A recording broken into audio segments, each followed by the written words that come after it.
Hello and welcome to the Faces of Africa Pocket Edition, where we dissect and discuss the topics covered in our weekly documentary show, which takes you through the continent's history, cultures, and major issues through exploring great personalities. Thank you for making time to talk to us on Faces of Africa podcast. Of course, this week we're talking about climate change, specifically focusing on COP29 that's happening in Baku, Azerbaijan, and I know you're joining us from there. Maybe just introduce yourself to us and let us know what you do.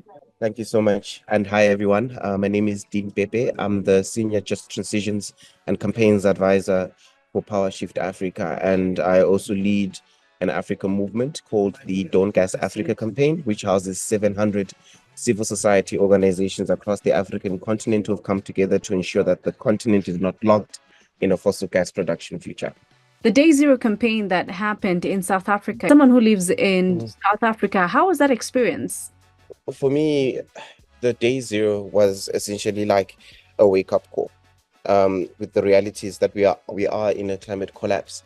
And I think the most important thing was the power of water and why water is so important in our everyday lives. Mm-hmm. And we saw this ripple effect where we speak around ideas around inequality in Africa all the time, and that's thrown around. And when Day Zero is approaching in Cape Town, the historically disadvantaged communities did not have access to water.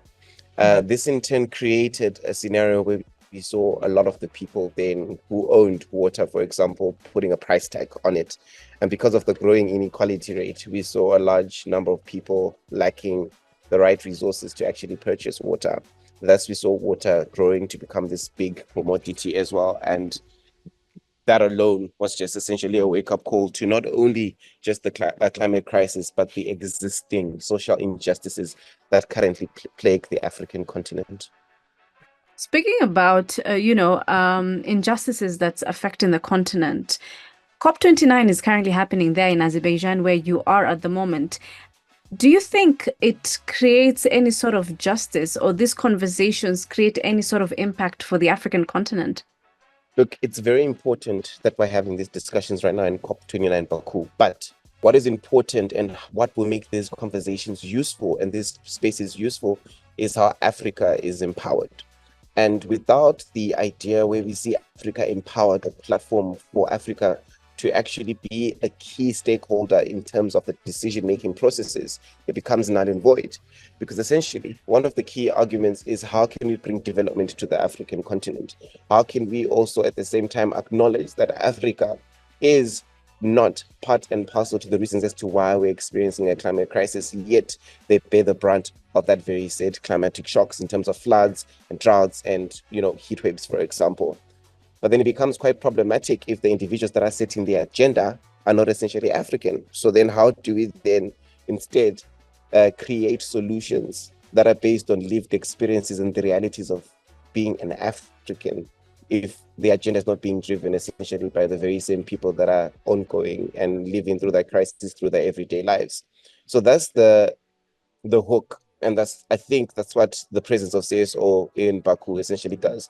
Try and create that pressure for transparency and accountability so that Africa does not necessarily become a tick box exercise in terms of the negotiations, but instead we are empowered and we just become key stakeholders within the emerging green global economy and the negotiations, and in terms of how that fits in, because that becomes the important hook where we're able to actually input our current realities. For example, the fact that we're living in debt, the fact that we are having climate shocks across the African continent, the idea around the structural systematic issues that are underlying in terms of the energy crisis, the food sovereignty crisis, and even the import-export market model and where Africa fits into all of that.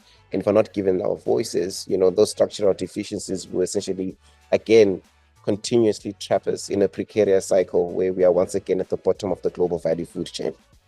Yeah, I mean, according to what I hear you saying is that the African voice needs to be heard, especially during this time where there's climate change happening across the globe, but Africa is not entirely to be blamed. But I want to understand from your perspective, one, do you think African leaders are doing enough to put Africa on the map when it comes to climate conversations? And what are the key priorities when it comes to climate change in Africa? Yeah, definitely. I think what the African leaders have done at the present moment has been absolutely phenomenal. I mean, just yesterday, we've got this idea of the new collective quantified goal, NCQG, that will help Africa realize and create a pathway. We were able to tap into the right climate finance in order for us to actually not only mitigate, but also tackle the climate crisis.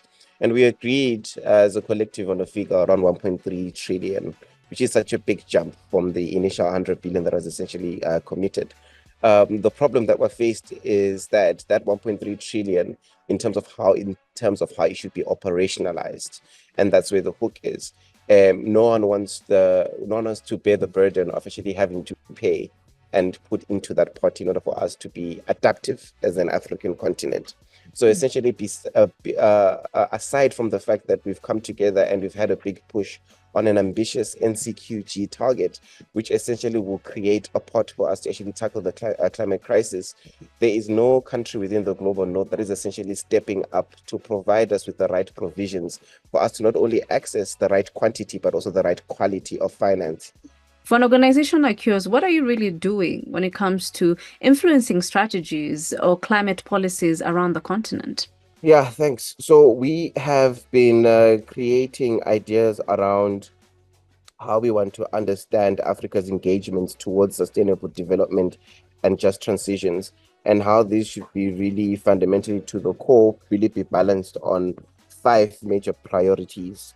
One of them being enhanced cooperation. How do we then look at international cooperation that is working towards not only avoiding emissions, but also low emissions, and how those enhanced international cooperation mechanisms, such as the UNFCCC, can create resilient transitions and finance flows that are in pursuit of a just transition that should contribute not only to the reduction of inequality, but also one that also tackles the emerging climate crisis both within and between countries. We're looking at how we can increase and make finance and technology successful. What is the support that is currently needed by African countries for us to actually tap in to the necessary finance and the technology that might lead to this idea around economic diversification in order for us to build towards an energy transition? How do we then use that to identify the barriers and the opportunities for shared prosperity through an inclusion of African countries in renewable technology value chain? As PowerShift Africa, we also seek to inspire and empower different Africans with the right platform in order for them to share their lived experiences and also their stories, in terms of how we can use those stories to translate into policy that can then also be brought forward into the conversation within the UNFCCC. Very well said. Very well said. As we wrap up the conversation, I mean, everybody is definitely responsible for the environment or the climate state around them. What advice would you give to any African listening to this conversation now on how to mitigate climate from where they are or from where they sit? I think the most important thing is your African leaders need your support. You know, look up who is representing your country at COP29, go to social media, retweet their posts, give them encouragement to push for the right figure for Africa to actually tackle the climate crisis. From a really home-based, on-the-ground level, plant more trees, know your rights, know when your rights are being violated, push back when you see a fossil fuel company coming to your area and wanting to explore for oil, gas, and just push back, be empowered and be informed. And also know that it's not essentially an act of God. The climate crisis has been caused by human beings, with the idea that we have not been able to interact with nature in a manner that is actually sustainable and also responsible. And it's really up to us. In as much as we appoint our African leaders, we also have a right to also push back on policies that are not favorable to the African people, and really comes down to your liberties as a human being and refusing to surrender your liberties if they're not grounded on sustainability. Right. Thank you so much for your time, Dean. I appreciate it. Thank you so much. Remember, you can watch this documentary on our CGTN platforms. On Sunday, it runs live at 12:30 East Africa time, 17:30 Beijing time, and 9:30 GMT. On Monday, it will be uploaded on our